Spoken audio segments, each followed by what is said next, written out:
Boa tarde, nós estamos aqui para mais um momento da palestra virtual aí pelos canais de comunicação do Centro Espírita da Sociedade Espírita Morada de Jesus. Queremos saudar a todos os trabalhadores, a todos os frequentadores que porventura estejam aí nos acompanhando pelo Facebook. Dizer que é uma alegria muito grande poder fazer parte desse momento, desse conjunto de esforços que o movimento espírita realiza para que o consolo possa continuar chegando aos nossos lares, ainda que por meios virtuais, que a depender da qualidade da nossa emissão mental e da nossa sintonia, não deixam nada a dever para o encontro físico, para o encontro presencial, que muito em breve retornará.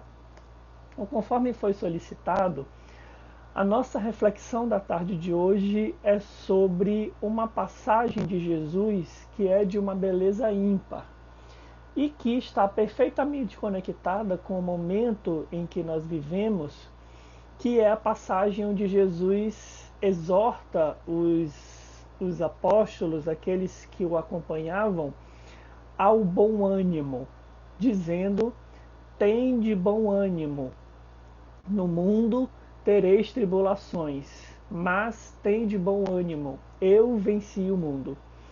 Então é em torno dessa frase, desse trecho, que é um trecho permeado de muito simbolismo, existe um conjunto de reflexões que nós vamos retirar desse trecho para que nós possamos entender efetivamente o que significa o ânimo que Jesus nos oferece, para que nós possamos entender o que afinal de contas ele quis dizer quando se referiu às tribulações do mundo, mas apesar disso nos convidou aí ao bom ânimo. Então é muito importante a gente começar explicando que essa passagem, apesar do tema central dela ser de fato o ânimo que Jesus nos convida a ter nos momentos de tribulação, há uma outra ideia de fundo, que é uma ideia muito importante, que trata da relação do homem com o mundo, do espírito encarnado quando se encontra no corpo físico em tarefa de aprimoramento com o mundo, como que se estabelece essa relação. E Jesus vai mostrar nesse trecho que a forma como nós nos colocamos no mundo determina, em muitos sentidos, a nossa capacidade de sentir ou de entregar um verdadeiro ânimo. Então, existem formas e formas, diferentes posturas através dos quais o homem se coloca no mundo, estabelece essa sua relação com o mundo, e essas formas que nós vamos explicar aqui, com base na reflexão que Jesus nos traz, elas determinam ou são muito importantes para que a gente possa efetivamente conseguir ter aí a postura de bom ânimo. Então, o trecho que fundamenta a palestra, ele está lá no Evangelho de João, no capítulo 16, versículo 33. Eu vou ler na íntegra o primeiro trecho para que a gente possa se apropriar da ideia, vermos o conjunto e depois a gente vai então estudando parte a parte. Então, nesse versículo 33 do capítulo 16 de João, Jesus diz o seguinte: tenho-vos falado essas coisas para que tenhas paz em mim. No mundo tereis provações, mas animai-vos, eu venci o mundo. Esse trecho, como eu falei outrora, a ideia que está por trás desse trecho é uma ideia que não começa no capítulo 16 de João. Ela vai começar no capítulo 15, lá no versículo 18, aonde Jesus faz uma referência a essa relação do homem com o mundo, que é um outro conjunto de ideias que está por trás dessa exortação dele ao nosso ânimo. E lá no capítulo 15, no versículo 19 mais especificamente, ele diz assim: se fosseis do mundo, o mundo amaria o que lhe é próprio.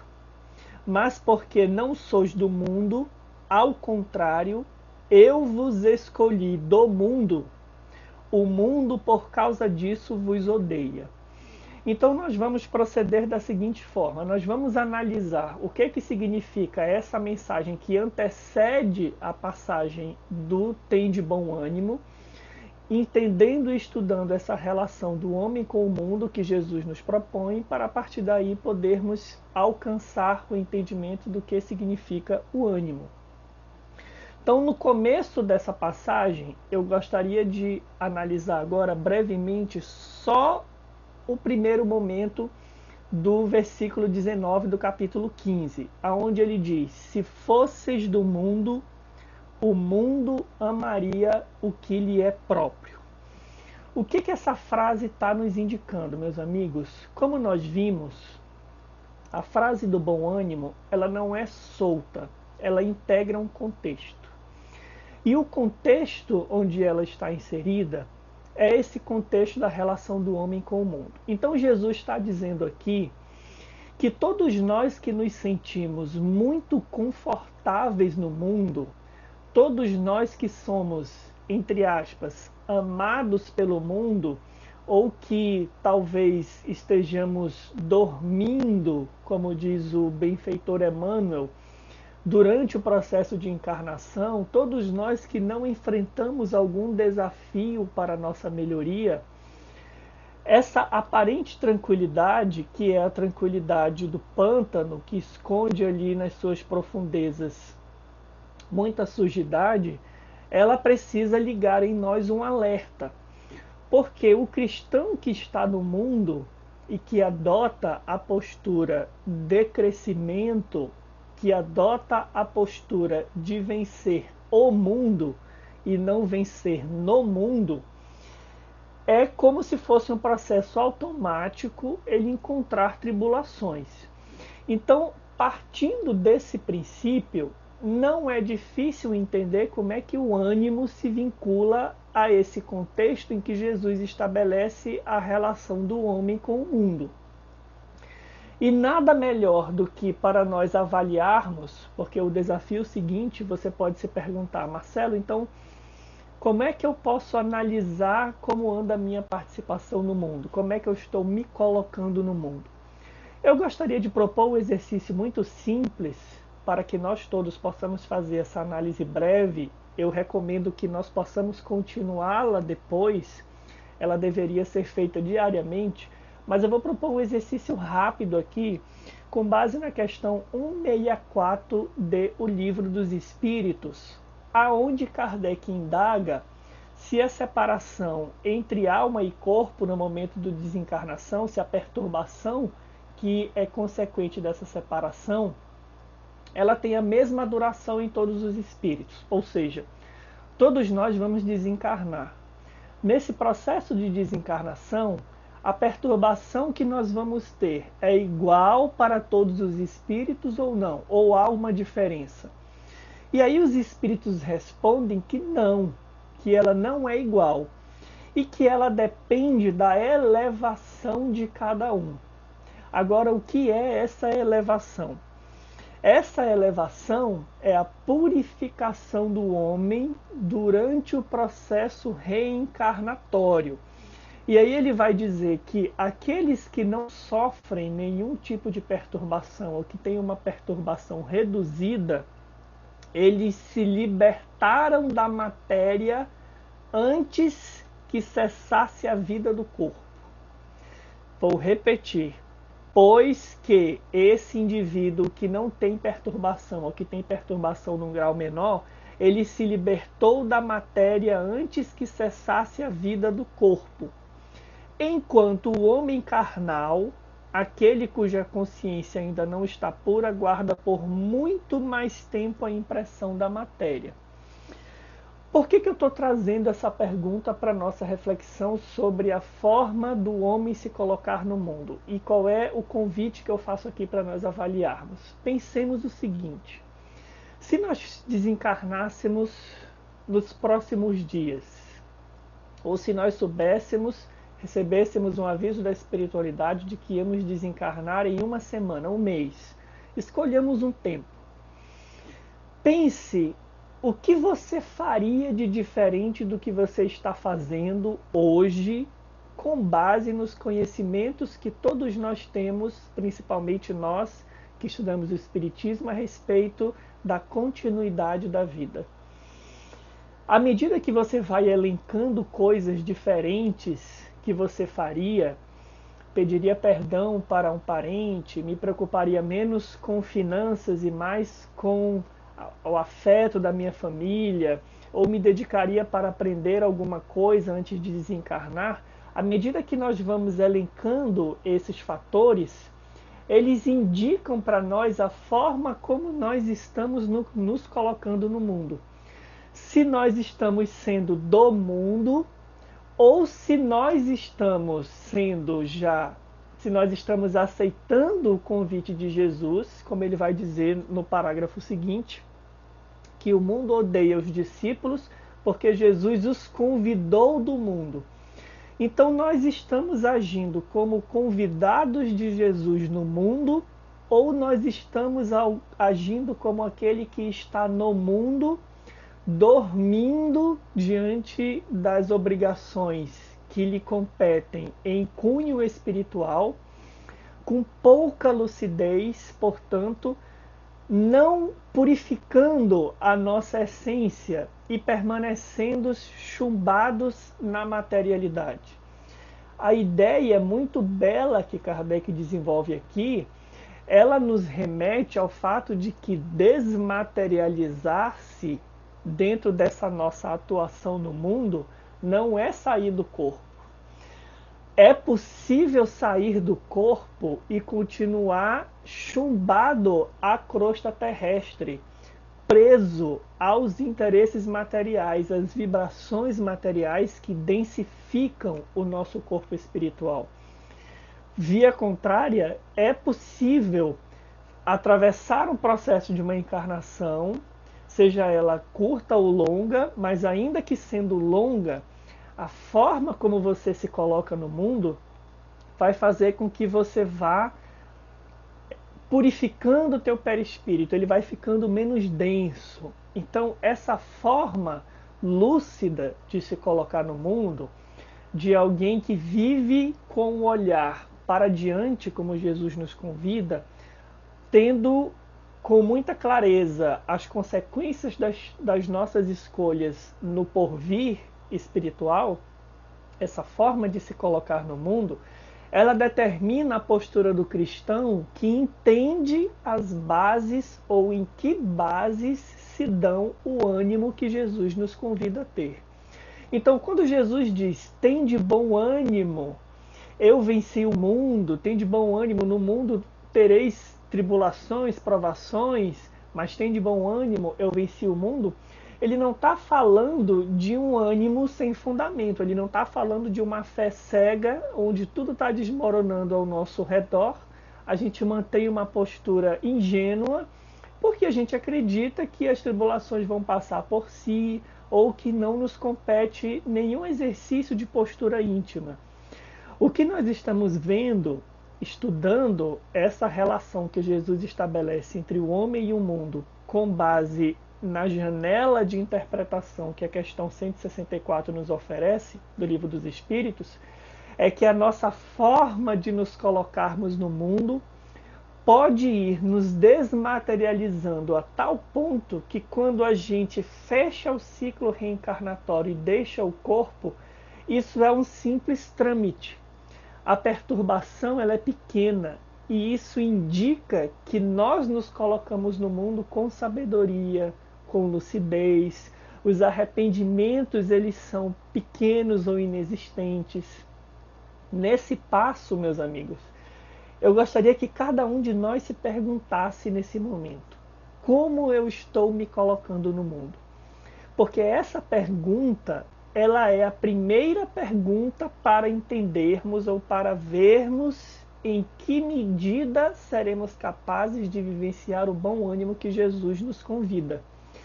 Essa autopercepção de como nós nos colocamos no mundo, mesmo a partir do conhecimento da espiritualidade, da realidade espiritual, ela é chave para que a gente possa ser capaz de entender como que Jesus propõe aí então o bom ânimo. E seguindo ainda no capítulo 15, no versículo 19, Jesus vai então dizer que os discípulos ali colocados não eram do mundo, mas Jesus os tinha escolhido do mundo, e por causa disso o mundo os odiava. O que isso significa?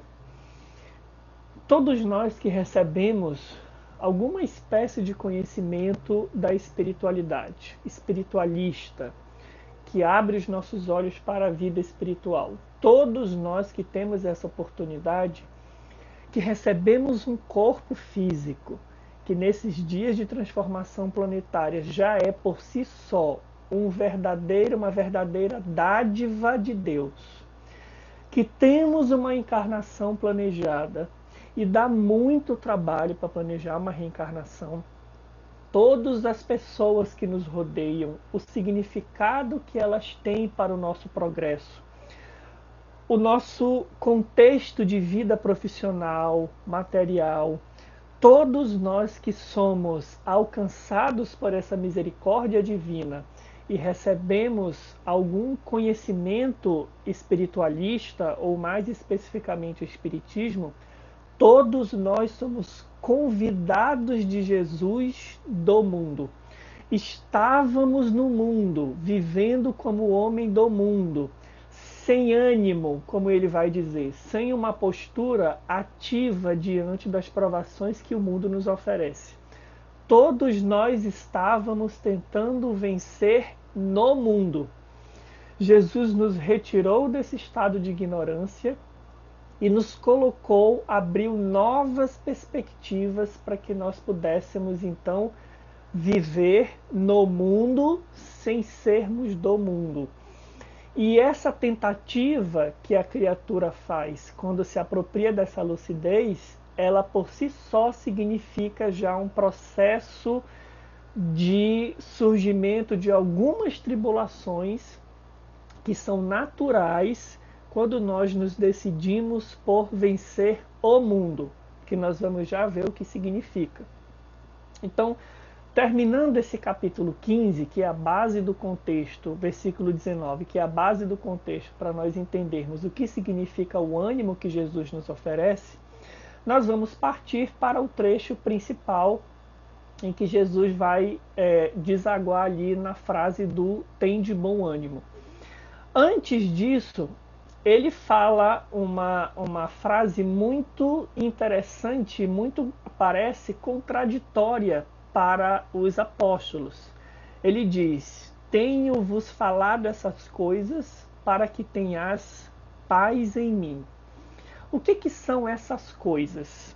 Essa ideia, meus amigos, do ânimo, como eu falei, ela se inicia no capítulo 15 do Evangelho de João, onde Jesus fala sobre os discípulos e o mundo, e ela entra no trecho seguinte, onde Jesus inicia a fala do Consolador prometido. Então ele desenha uma série de tribulações que aqueles homens que o seguiam iriam vivenciar, incluindo a necessidade da sua partida.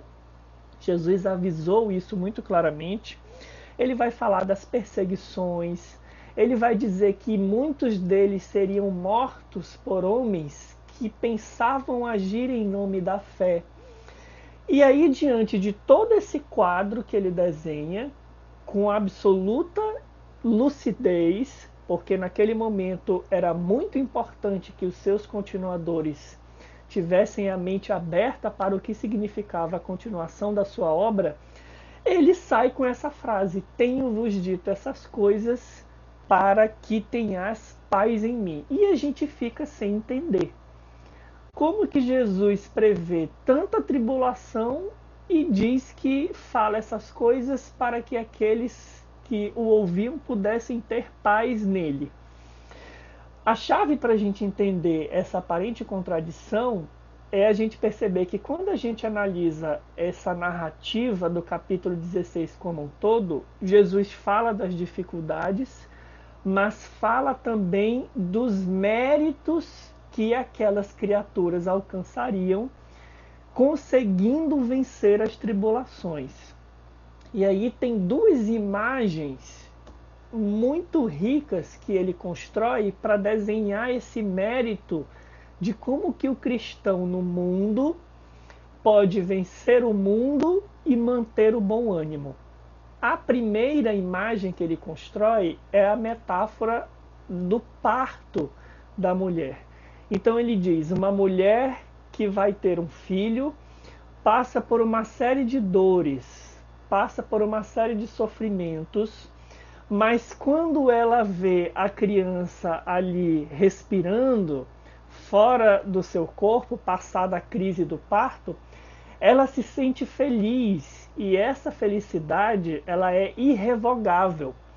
Então, a partir dessa imagem de Jesus, é possível a gente entender que o cristão no mundo, o cristão lúcido, o cristão que está consciente das suas obrigações, inclusive das provações que fazem parte da vida, ele é como se fosse a mulher, aquela mulher que estivesse grávida. Como eu falei, nós recebemos todo o investimento para reencarnarmos, para que possamos gestar novas posturas, novas ideias, para que possamos gestar um novo ser, que é o ser que é moldado, que é lapidado nos mandamentos que o Evangelho nos traz. Então, só há uma forma de você conseguir gerar esse novo ser, ou alcançar a alegria do parto, do renascimento. A gente poderia invocar aqui o símbolo até da ressurreição. E o meio é passar pela crise do parto. Então, quando Jesus fala de todas as tribulações que os seus discípulos teriam ao longo da jornada, e isso vale para nós, isso é estendido para nós, ele falava que o conjunto de dores que nós passamos, elas têm um significado, elas estão gerindo um novo ser. Elas vão desaguar no nascimento de um novo homem, desde que nós hajamos consentaneamente a mulher que cuida da gestação e que tem todos os cuidados para que a criança possa nascer saudável. Então, nós que estamos nessa viagem reencarnatória, poderíamos dizer, metaforicamente, talvez até com um toque de humor, se estamos conscientes, estamos grávidos desse novo ser que está sendo gestado e amadurecido nas tribulações do caminho. Que se você olhar e refletir nesse momento, você vai ver que são muitas as tribulações. A pergunta é, o que elas indicam para ti? O que elas trazem de convite para a tua melhoria? Porque Jesus está treinando o olhar aqui dos discípulos, dizendo, se nós temos tribulações, abram o olho, porque os méritos que são consequentes das tribulações, quando bem aproveitados, eles significam uma alegria verdadeira. E que há uma relação entre a tribulação e a felicidade que Jesus promete aos seus eleitos. Essa relação está na capacidade de um homem dominar-se e melhorar-se em função do contexto onde ele está inserido. Então analisa com calma, nesse momento, o teu ambiente doméstico. Analisa com muita perspicácia os desafios que a convivência familiar tem te imposto. O que significa esse processo de volta para o lar. Analisa com muita paciência o que significa as dificuldades financeiras que porventura você possa estar passando, nós possamos estar vivenciando. Analisa quais os convites que talvez os processos de adoecimento que porventura nós estejamos vivendo, não somente ligados ao Covid-19, mas a qualquer outra doença, qualquer outra limitação, o que eles estão nos convidando? Qual é a voz interna que fala no nosso coração quando nós, no recolhimento da prece, nos perguntamos: o que eu preciso retirar desse momento? E fazendo uma comparação, porque esse é o convite de Jesus, fazendo uma comparação entre as tribulações que você tem e aonde elas podem te levar, você vai ter mais do que motivos para guardar o bom ânimo. Porque o cristão, consciente da imortalidade, ele sabe que a cruz tem um significado muito especial na sua jornada. Não vale rechaçar a cruz, não vale empurrar a cruz para diante. É preciso, na imagem muito simbólica ali do processo de crucificação, como nós vemos nos filmes, abraçar essa cruz e deixar que a voz que ela nos traz ao coração possa renovar a nossa forma de ver a vida. E entendendo que o familiar desafiador, a dificuldade financeira, a dificuldade de saúde é um convite da divindade para que nós possamos renascer em bases novas. Esse é o primeiro aspecto positivo que Jesus coloca como contraposição às tribulações. O segundo aspecto é que é também nesse trecho que ele vai dizer que tudo aquilo que nós pedíssemos em nome dele nos seria concedido. Vejam que empoderamento que Jesus está dando aos discípulos após explicar para eles de forma muito clara que passariam por um conjunto de provações. Tudo aquilo que pedirdes em meu nome vos será concedido. Nós ouvimos essa afirmativa e nos lançamos às orações nos momentos de tribulação, nos momentos de provação, buscando o bom ânimo. Mas parece que muitas vezes ele não nos é enviado. Parece que as respostas não vêm, parece que a solução não chega a contento e nós continuamos nos sentindo desamparados. Por que isso acontece? A resposta está na própria frase que Jesus enuncia: tudo aquilo que pedirdes em meu nome. E aí o Emmanuel, o benfeitor Emmanuel, com muita sabedoria, com muita perspicácia, vai nos convidar à seguinte reflexão: o que você tem pedido? Você tem pedido em nome de Jesus ou em seu próprio nome? O que significa pedir em nome de Jesus? Pedir em nome de Jesus é perguntar para Ele o que Ele espera de nós diante dos desafios que nos são enviados. Vejam que é muito diferente de se atirar a um processo de oração, às vezes compulsório, pelo próprio processo da angústia, e sairmos pedindo que Jesus retire esse sentimento de nós ou que afaste as dificuldades. Pedir em nome de Jesus é como se você pudesse analisar muito serenamente, mesmo pressionado pelas angústias: Senhor, o que isso significa para mim? Qual a mensagem que está embrulhada nesse presente? Porque é um presente. Lá no Evangelho segundo o Espiritismo, os Espíritos vão afirmar que a dor é uma bênção que Deus envia a seus eleitos, Pedir em nome de Jesus é abrir o coração para entender qual a mensagem que aquela provação ou que aquela tribulação é portadora. Então vejam que são posturas muito diferentes.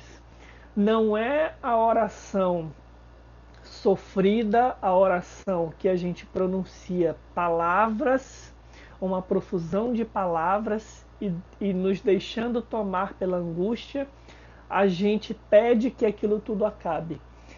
Pedir em nome de Jesus é reconhecer que existe uma providência e uma onipotência e que esse amor do Cristo, ele comparece na nossa jornada não somente quando tudo nos favorece, mas ele é um amor que também fala pela voz do convite à mudança por meio das transformações. Então, quando Jesus diz, tenho-vos falado essas coisas para que tenhais paz em mim, se ele traça um conjunto de dificuldades, ele diz aos homens que aquelas dificuldades os levarão a gestar um novo ser. E ele dá uma ferramenta para que a gente não se perca no caminho, que é a oração. Mas a oração daquele que se curva perante o Criador e diz que seja feita a tua vontade e não a minha. Isso é pedir em nome de Jesus.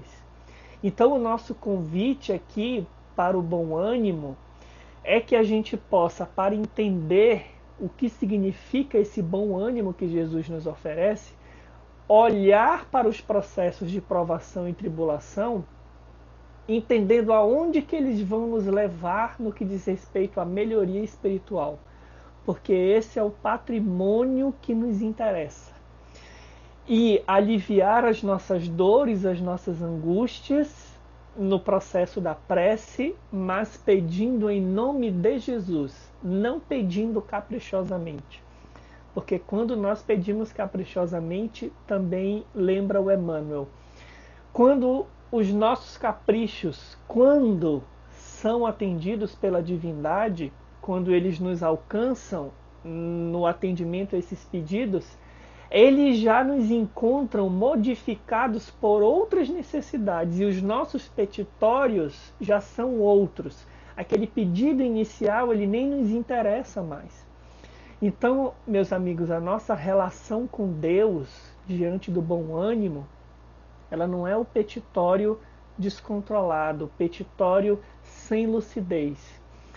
É o pedido em nome de Jesus, entendendo o que significa esse conjunto de circunstâncias que o cristão atravessa, especialmente o homem que se coloca no mundo na postura daquele que vai se sublimando, que vai se desmaterializando, ele encontra tribulações, ele encontra provações. É natural que seja assim, porque ele começa a destoar um pouco dos interesses do mundo, dos interesses materialistas que ainda são do mundo. Seria muito estranho se o cristão, num mundo que ainda é dominado pelo mal, se sentisse confortável, se sentisse sempre bem quisto, se sentisse sempre bem posto. Na verdade, a gente pode dizer que é uma consequência da nossa mudança de postura diante do mundo atravessar tribulações. Mas o bom ânimo nasce do entendimento de que há um significado para isso. Há uma gestação de um novo homem acontecendo. E há a possibilidade de nós estabelecermos um processo de comunicação com a divindade que nos traga lucidez, que nos traga serenidade, que nos ajude a entender quais são esses propósitos quando nós precisamos conviver trancados, entre aspas, em casa com aqueles que apresentam dificuldades de convivência, quando nós precisamos atravessar dificuldades financeiras ou de saúde. Então essas são as bases que o bom ânimo nos oferece. E aí agora fica fácil então da gente entender o que Jesus quer dizer quando afirma: no mundo tereis provações, mas animai-vos, eu venci o mundo. Vencer o mundo, diz o Emmanuel numa mensagem intitulada Na Vitória Real. É uma postura que compete àqueles que assumem o papel de, como cristãos, sermos os construtores do aperfeiçoamento espiritual. E que por isso não estamos na Terra para vencer no mundo, mas para vencer o mundo em nós mesmos. Vencer o mundo não é sair daqui dizendo: venci, não me contaminei, não me contagiei, sou puro. Vencer o mundo é vencer o mundo em nós mesmos. E aí é que a gente vai entender o amor que Bezerra de Menezes, que Jesus e que outros espíritos guardam por esse mundo de provas e expiações, a gratidão que eles sentem. É porque o mundo é a grande oficina. O mundo de tribulações é a grande escola, é a grande universidade, é o grande hospital aonde nós temos a sagrada oportunidade de nos elevarmos. Então, vencer o mundo é vencer o mundo em si mesmo, transformando-se, transmutando-se, sublimando-se a tal ponto que quando a desencarnação bater a nossa porta, só vão ter os procedimentos naturais de separação ali do corpo espiritual do corpo físico, mas as perturbações serão mínimas, porque nós já estaremos espiritualizados, devidamente espiritualizados. Então, para a gente partir para o nosso encerramento, eu gostaria de trazer aqui uma poesia singela que está lá no Parnaso de Além Túmulo, que é de autoria do poeta Cruz e Souza. O nome da poesia é Ansiedade. Eu trouxe isso aqui porque talvez hoje a maior contraposição ao bom ânimo seja a ansiedade que nós sentimos diante da incerteza de não saber quando a vida vai voltar ao normal, se ela será como antes, quando nós pudermos sair de casa, quais os cuidados que nós teremos, como é que ficará a nossa situação financeira, como é que ficará a nossa saúde, a saúde daqueles que nós amamos, e tudo isso e outras tantas provações e expiações significam para nós um conjunto de ansiedades. Então, Cruz e Souza diz assim: todo esse anseio que tortura o peito, estrangulando a voz exausta e rouca, que em cada canto estruge e em cada boca faz o soluço do ideal desfeito. Ansiedade fatal de que se touca a alma do homem mau e do perfeito. Sobe da terra pelo espaço eleito numa imensa espiral estranha e louca, formando a rede eterna e incompreendida das ilusões, dos risos, das quimeras, das dores e da lágrima incontida. Essa ansiedade é a mão de Deus nas eras, sustentando o fulgor da luz da vida no turbilhão de todas as esferas. Essa ansiedade é a mão de Deus nas eras, sustentando o fulgor da luz da vida. O que essa belíssima poesia de Cruz e Souza está nos dizendo?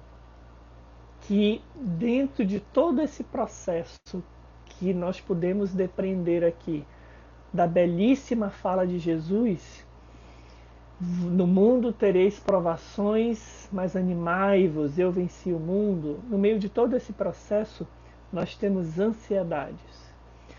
Nós sentimos muitas ansiedades do ideal desfeito, das decepções, dos abandonos, das mágoas, das incertezas diante da pandemia. Todas essas ansiedades são a mão de Deus, ou poderíamos dizer, a voz de Deus nos convidando: abre os olhos do teu espírito e enxerga a voz que eu emito ao teu coração diante das provações. Vence o mundo e avança para a renovação de ti mesmo.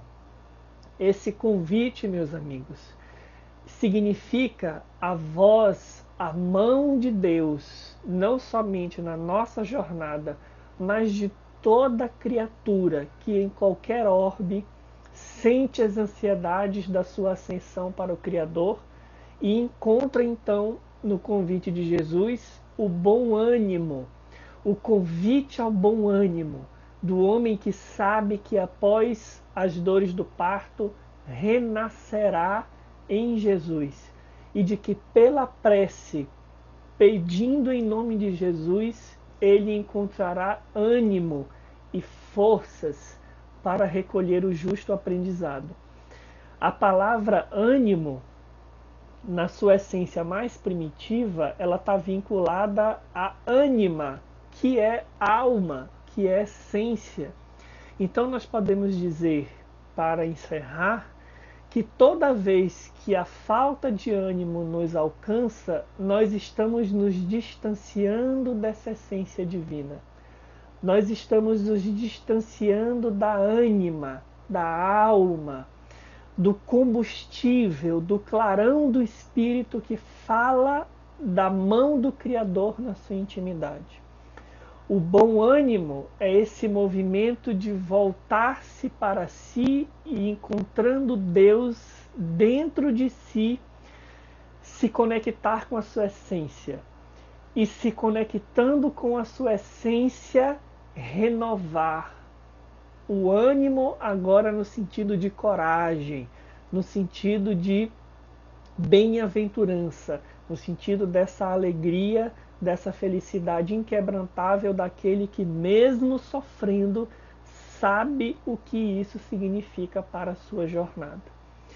Então é tudo isso que nós podemos retirar da frase de Jesus: no mundo tereis provações, mas tende bom ânimo, animai-vos, eu venci o mundo. Nós gostaríamos de agradecer novamente por essa sublime oportunidade que os amigos do Morada de Jesus nos concederam e vamos então proceder à nossa prece final para que a gente possa receber aí da espiritualidade os recursos de refazimento, pedindo que esses espíritos possam nos alcançar através de um passe coletivo, de um passe à distância, refazendo aí então as nossas forças e nos dando condições intelectuais e do coração para termos o ânimo renovado. Mestre amado, as tuas palavras são verdadeiramente fonte de vida eterna. Esse patrimônio que é o Espiritismo iluminando as tuas palavras, o teu Evangelho, deve significar para nós a grande alegria daqueles que mergulhamos nesses dias turbulentos do orbe, mas que mesmo nesse contexto ou em função desse contexto, recebemos um verdadeiro presente da divindade, como os primeiros cristãos receberam a honra de passar pelos holocaustos nos circos romanos. Que não possamos dizer, como homens do mundo, como falavam os gladiadores: Ave César, os que vão morrer te saúdam. Mas que possamos dizer como os cristãos, que caminhando para a boca das feras, para os postes onde seriam queimados vivos, Que possamos dizer, como esses cristãos, ressignificando a postura do homem que vence no mundo para o homem que vence o mundo, que possamos dizer: Ave Cristo, aqueles que vão viver para sempre, te glorificam e saúdam. Obrigado, Senhor, então, por nos ajudar a, revisitando as tuas palavras, renovarmos o nosso ânimo. Ilumina os nossos pensamentos, nos dá lucidez para entendermos as circunstâncias e assim deixarmos renascer o homem novo que essa jornada reencarnatória precisa fazer renascer em nome da nossa própria paz. Abençoa os nossos lares e mais uma vez recebe a nossa gratidão por esse momento sublime de compartilhamento da tua sublime mensagem. Meus amigos, então agradecemos mais uma vez a oportunidade e assim nos despedimos, desejando que possamos dar continuidade às nossas atividades agora de ânimo renovado. Muita gratidão e até o próximo encontro.